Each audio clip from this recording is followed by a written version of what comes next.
ಏಕನಾಥ್ ಶಿಂದೆ ಅವರು ಒಂದು ಮಾತು ಹೇಳಿದ್ದಾರೆ, ಕರ್ನಾಟಕದಲ್ಲೂ ಕೂಡ ನಾಥ ಮಾದರಿಯಲ್ಲಿ ನಾವು ಸರ್ಕಾರವನ್ನು ಕೆಡುತ್ತೀವಿ ಅನ್ನುವಂಥ. ಏಕನಾಥ್ ಶಿಂದೆ ಅವ್ರಿಗೆ ಹೇಳಿ, ಅವ್ರಿಗೆ ಈ ದೇಶದ ಕಾನೂನು ಸಂವಿಧಾನ ಸ್ವಲ್ಪ ಸರಿಯಾಗಿ ತಿಳ್ಕೊಂಡು ಓದಿಕೊಂಡು ಆ್ಯಂಟಿ ಡಿಫೆಕ್ಷನ್ ಲಾ ಏನಿದೆ ಅದೆಲ್ಲವನ್ನು ಸ್ವಲ್ಪ ಅಭ್ಯಸಿಸಿ ಅಂಥೇಳಿ ಇವತ್ತು ಮಹಾರಾಷ್ಟ್ರದಲ್ಲಿ ಇವತ್ತೊಂದು ದಿವಸ 2/3 ಶಾಸಕರು ಹೋದ್ಮೇಲೆ ಅವ್ರಿಗೆ ಸದಸ್ಯತೆ ಉಳಿದಿತ್ತು, ಅಲ್ಲಿ ಸರ್ಕಾರ ಬೀಳುವಂತಾಯಿತು. ಇಲ್ಲಿ ಕರ್ನಾಟಕದಲ್ಲಿ 2/3 ಮಾಡ್ಬೇಕಾದ್ರೆ ಎಷ್ಟು ಬೇಕಾಗತ್ತೆ? 135ರಲ್ಲಿ 2/3 ಎಷ್ಟಾಗತ್ತೆ ರೀ?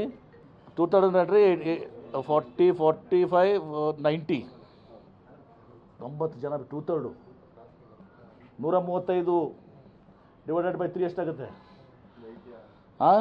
80-90 ಬೇಕಾಗುತ್ತೆ ಏನು ರೀ? 89 ಜನ ಹೋದರೆ ಅವ್ರ ಸದಸ್ಯತೆ ಉಳಿತದೆ. ಸರ್ಕಾರ ಬೀಳಿಸ್ಬೇಕೇ ಅಂದರೆ ತಿಳ್ಕೊಂಡು ಮೈನಾರಿಟಿಗೆ ತರಬೇಕಾದ್ರೂ ಕೂಡ 60-55 ಜನ ಬೇಕು. ಏಕನಾಥ್ ಶಿಂದೆ ಅವ್ರು ಹೇಳಿ ಒಂದು 5 ಸ್ಯಾಂಪಲ್ 5 ಮಾಡಿ ತೋರಿಸಿ ಅಂತ ಹೇಳಿ ಅವ್ರಿಗೆ. ಉಲ್ಟಾ ಏಕನಾಥ್ ಶಿಂದೆ ಅವ್ರ ಪಕ್ಷದಿಂದ BJPಯಿಂದ ಮತ್ತು ಜನತಾದಳದಿಂದ ಸುಮಾರು 15-20 ಜನ ಬರ್ತಾ ಇದ್ದಾರೆ ನಮ್ಮ ಪಕ್ಷಕ್ಕೆ. ಜಾಸ್ತಿನೇ ಆಗ್ತದೇನು ಗೊತ್ತಾಯ್ತಲ್ಲ? ಆ ಕಡೆಯಿಂದ ಜನತಾದಳದಿಂದ BJPಯಿಂದ ನಮ್ಮ ಕಡೆ ಬರ್ತಾ ಇದ್ದಾರೆ, ಸಂಪರ್ಕದಲ್ಲಿದ್ದಾರೆ. ನಿಮಗೂ ಎಲ್ಲ ಗೊತ್ತಿದೆ ಅದನ್ನು, ನಮ್ಗೆ ಗೊತ್ತಿಲ್ಲ ಬಿಡಿ. ಸೊ ಹೀಗಾಗಿ ಈ ಏಕನಾಥ್ ಶಿಂದೆ ಅವ್ರದ್ದು ಇವೆಲ್ಲವೂ ಕೂಡ ಬಾಲಿಶ ಹೇಳಿಕೆಗಳು, ಇಮ್ಯಾಚ್ಯೂರ್ ಸ್ಟೇಟ್ಮೆಂಟ್. ಈ ಥರ ನಮ್ಮ ರಾಜ್ಯದಲ್ಲಿ ಇವರು ಸರ್ಕಾರಕ್ಕೆ ಕೊಡೋದಂತ ಬಿಟ್ಬಿಡಿ, ಒಂದು 5 ಜನ ಸ್ಯಾಂಪಲ್, ಒಂದು 5 ಜನ ಮಾಡಿ ತೋರಿಸಿ ಅಂತ ಹೇಳಿ ಅವ್ರಿಗೆ. ಯಾರೋ ಸದಸ್ಯರು ಕಳ್ಕೊತಾರ? ಸದಸ್ಯರು ಕಳ್ಕೊಂಡು ಚುನಾವಣೆ ಮಾಡಬೇಕು 50-60 MLA. ಅಂಥ ಯಾವ ಒಬ್ಬ ನಮ್ಮ ಪಕ್ಷದಲ್ಲಿ ಅಂಥ ಶಾಸಕರು ಯಾರೂ ಕೂಡ ಇಲ್ಲ.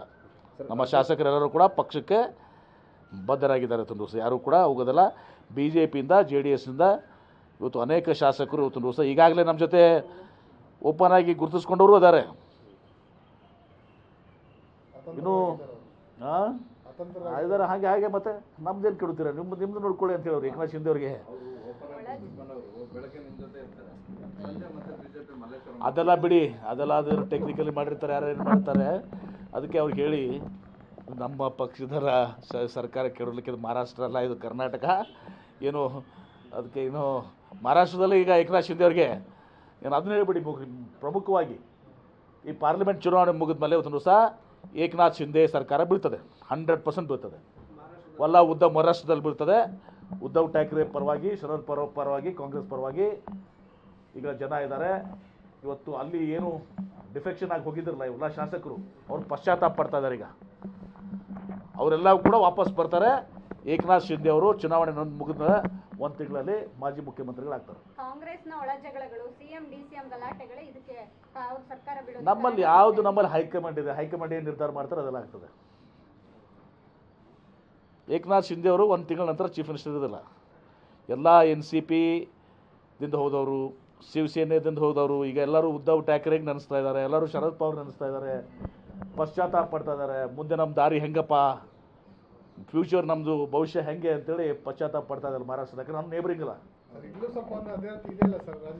ಏನು ಈಗ ಬಾರಿ ಏನೋ ಲೋಕಸಭಾ ಚುನಾವಣೆ ಜವಾಬ್ದಾರಿ ಕೊಟ್ಟಿದ್ದಾರೆ, ಗೆಲ್ಸ್ಕೊಂಡ್ ಬರಲ್ಲ ಅಂತಂದ್ರೆ ರಾಜೀನಾಮೆ ಕೊಡಬೇಕಾಗತ್ತೆ. ಅಂಥವು ಯಾವುದೂ ಕೂಡ ನಮ್ಮಲ್ಲಿ ಅಂಥ ಯಾವುದೂ ಕೂಡ ಡಿಸ್ಕಷನ್ ಆಗಿಲ್ಲ, ಅಂಥವು ಯಾವುದೂ ಕೂಡ ಆಗಿಲ್ಲ. ಆದರೆ ನೈತಿಕವಾಗಿ ಇವತ್ತು ಸಹ ಎಲ್ಲರೂ ಪ್ರಯತ್ನ ಮಾಡುವಂತಿರ್ತದೆ. ಕೆಲವೊಂದು ಮತಕ್ಷೇತ್ರ ಇರ್ತವೆ. ಈಗ ಪಾಪ ಅಲ್ಲಿ ಇವತ್ತು ಭಾಳ ನಮಗೆ ಕಷ್ಟಕರವಾದಂಥ ಪರಿಸ್ಥಿತಿ ಇರ್ತದೆ. ಅಲ್ಲಿ ಫೈಟ್ ಮಾಡುವಂಥದ್ದು ಒಂದು ಕೆಲಸ ನಮ್ಮ ಶಾಸಕರು, ಸಚಿವರು ಇರ್ತದೆ. ಹೀಗಾಗಿ ಅಂಥವು ಯಾವುದೂ ಇಲ್ಲ. ಅದಾಗಿಯೂ ಕೂಡ ನಾವು 20ಕ್ಕಿಂತ ಜಾಸ್ತಿ ಸೀಟ್ ಗೆಲ್ತೀವಿ. ನಾವು ನಿಮ್ಗೆ ಗೊತ್ತಿಲ್ಲ ಎಲ್ಲ.